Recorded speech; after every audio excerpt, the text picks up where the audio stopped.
Père, je veux te rendre grâce et je veux bénir ton nom. Je veux ensemble avec ton peuple contempler ta magnificence. Et je veux te dire merci encore, éternel Dieu de gloire. Nous nous approchons du trône de ta majesté. Et nous pensons que ta véritable lumière est apparue sur cette nation ivoirienne, afin que le monde entier soit éclairé à travers cette nation de par ta sainte lumière. Béni sois-tu, tu nous avais promis cette chose. Et chose promise aujourd'hui est accomplie. C'est que ta lumière est venue et ta gloire est là. Et ton nom éternel sera le seul nom dans toutes les bouches.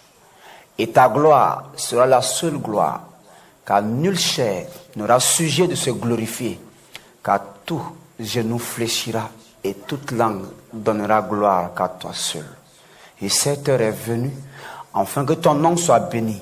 Et cette heure est venue, afin que ton nom soit élevé. Et cette heure est venue, afin que tu saisisses ta grande puissance et que tu rentres en possession de ton règne, ton royaume, et que nous proclamons que tu es Dieu, et que toute bouche proclame que tu es Seigneur.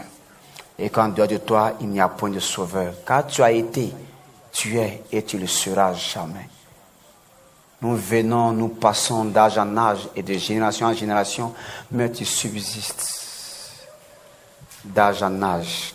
C'est toi par qui nous subsistons, car c'est par toi et pour toi que tout a été fait et tout subsiste qu'en toi seul. Nous voulons bénir ton Saint-Nom encore éternel. Père, je veux te rendre grâce. Je veux que ta lumière s'élève sur cette nation comme tu l'as promise et tu es en train de l'accomplir. Et que le monde entier voie briller ta face à travers cette nation ivoirienne. Nous voulons bénir tous ceux qui ont tenté de parler de toi d'une manière ou d'une autre, mais à qui certainement tu n'as pas voulu forcément donner de savoir ce que tu es réellement. Nous voulons nous glorifier d'une seule chose, car tu as dit que celui qui veut se glorifie dans toi le Seigneur. Et notre seul sujet de gloire, c'est toi. Tu as dit que le sage ne se glorifie pas de sa sagesse. Et que le fort ne se glorifie pas de sa force. Et que le puissant ne se glorifie pas de sa puissance.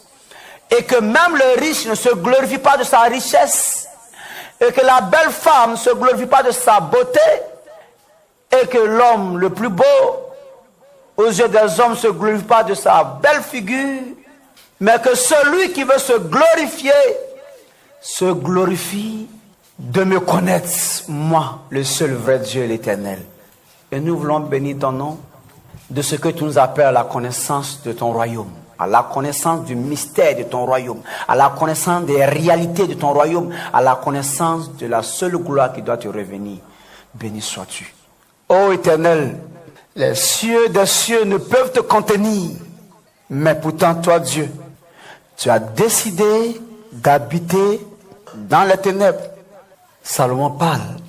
Ô Éternel, pourtant, les cieux des cieux ne peuvent te contenir. Et pourtant encore, toi Dieu, tu as décidé d'habiter dans les ténèbres. Ça veut dire quoi? Lorsque Salomon a bâti le temple de Jérusalem à l'honneur de l'Éternel, pour remplacer le temple portatif du désert que Moïse avait, Salomon dit à l'Éternel que toi, les cieux des cieux ne peuvent te contenir. Et tu décides de venir habiter dans une maison faite d'hommes, là où il y a les ténèbres, alors que toi tu es lumière. Dieu dit, mais écoute bien, si je suis la lumière, je ne peux résider que là où se trouvent les ténèbres, afin d'être la lumière de ces ténèbres. Car la lumière, lui, et les ténèbres reculent. Mais c'est une prophétie que Salomon donnait, en disant que les cieux des cieux ne peuvent te contenir. Et tu décides d'habiter dans les ténèbres. Nous sommes en 1 roi 8 là. Écoutez-moi ça. Il y a une chose. Ça veut dire quoi? Dieu rigole. Dieu rit. Quand il apprend de la bouche du sage, du roi Salomon, disant que toi, que les cieux des cieux ne peuvent pas contenir, tu décides d'habiter dans les ténèbres, parce que lui vient de construire une maison sur la terre, un temple sur la terre, là où Dieu décide de venir habiter dans toute sa gloire, avec sa grande lumière. Dieu rigole. Pourquoi Dieu rigole? Parce que Salomon, tu oublies une chose. Salomon, j'oublie quoi? En Genèse chapitre 1, verset 2, moi Dieu, je n'habitais pas dans les cieux, et j'habitais dans les ténèbres de l'abîme. Je me mouvais sur les eaux, dans les ténèbres. Ce n'est pas une première, car c'est ce qui a été, qui sera. Et que l'on ne soit pas étonné en Côte d'Ivoire que la véritable lumière apparaît encore dans cette nation ténébreuse, au profit de ce monde de ténèbres. Car il dit, fils, lève-toi et sois éclairé, car ta lumière arrive, la gloire de l'Éternel apparaît sur toi. Lève-toi et sois éclairé, car, dit-il, le Dieu, ta lumière arrive.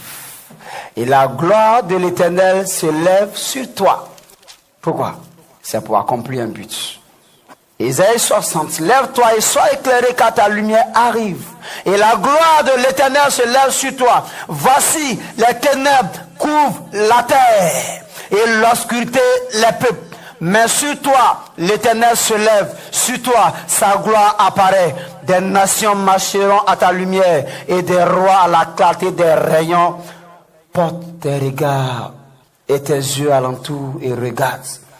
Tous ils s'assemblent, ils viennent vers toi, Côte d'Ivoire. Et tes filles sont portées sur les bras. Tu tressailleras alors et tu te réjouiras. Et ton cœur bondira, se dilatera. Quand les richesses de la mer se tourneront vers toi, ô mon Afrique.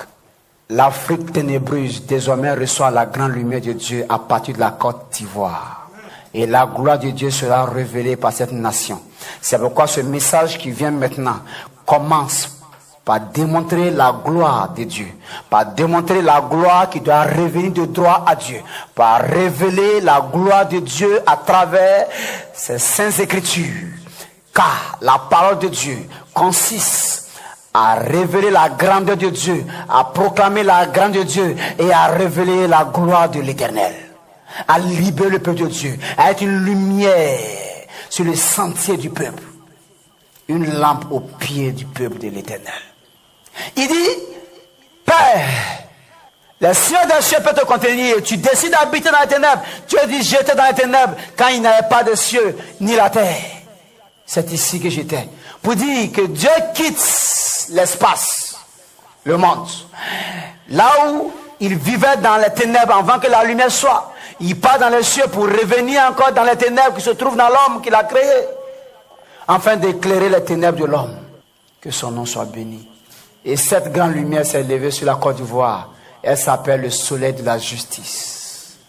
Elle s'appelle la lumière inaccessible, qu'aucun homme ne peut ni voir ni approcher. Elle s'appelle le Père des lumières de qui vient toute grâce excellente, en qui il n'y a aucun homme de variation. Que son nom soit béni. Amen. Tu nous as créés pour ta gloire.